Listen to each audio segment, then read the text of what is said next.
Good day, this is Dr. John Bennett from Miami.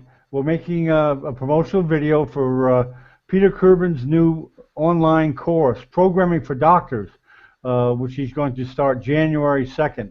And we'll just ask a few quick questions of Peter to learn what it's all about. Greetings, Peter. Why are you making this course? Well, actually, I wrote an editorial in Surgical Neurology International last year about why I am in favor of physicians doing computer programming. And it gave quite a lot of response, people sending me questions about, well, I like your idea, I do agree, how should I start? And this whole course is about how should I start. The reason why I think programming is important for doctors is because you take quite a lot of years at medical school, then at the residency, to get knowledge, to get experience. And why you find it normal to use a computer or email or Word. The next thing is being able to give instructions more interactively to a computer and let the computer help you in doing your work. That could be several things. That could be developing an app or some data science application. You can think about a lot of things if you can ask the computer for help. You just need to speak the language which the computer understands. And you can make things as difficult as you want, but the foundation, the basic skills in programming are actually not that difficult. And I think it's a pity if people have a lot of good ideas which they don't realize because they cannot do it themselves.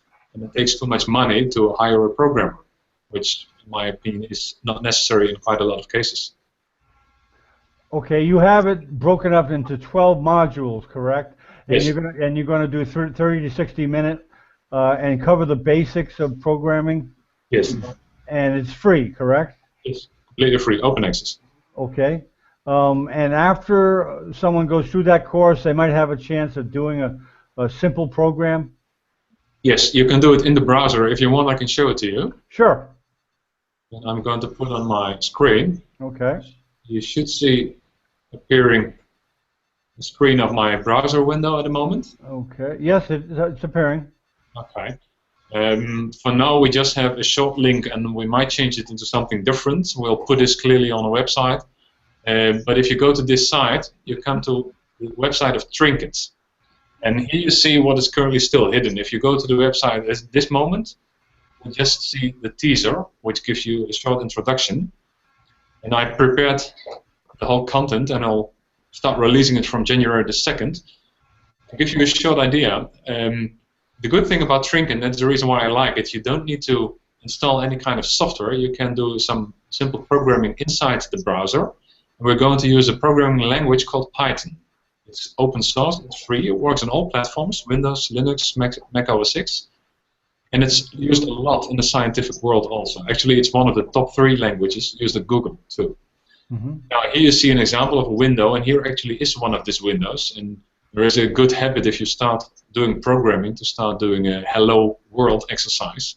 I changed it a little, so for example, giving a simple command, print hello doctor, will print on the screen this text.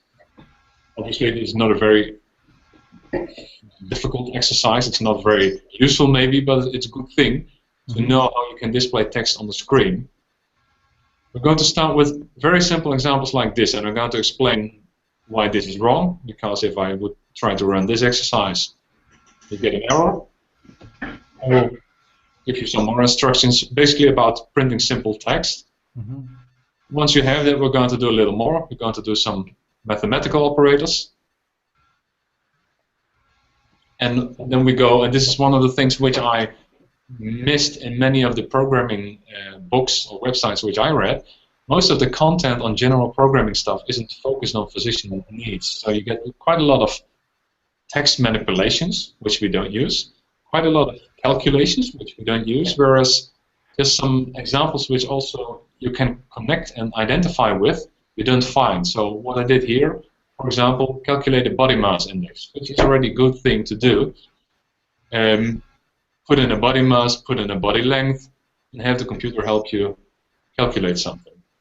Okay.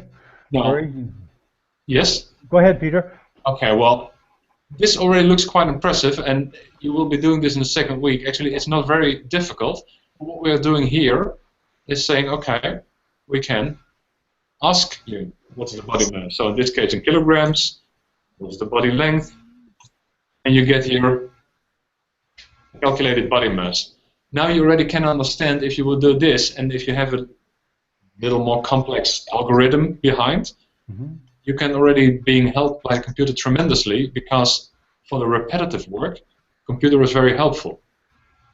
Now, the good thing, besides calculations, you can also put in some logic. And if I scroll to this, to comparative example, let's see. Here it is.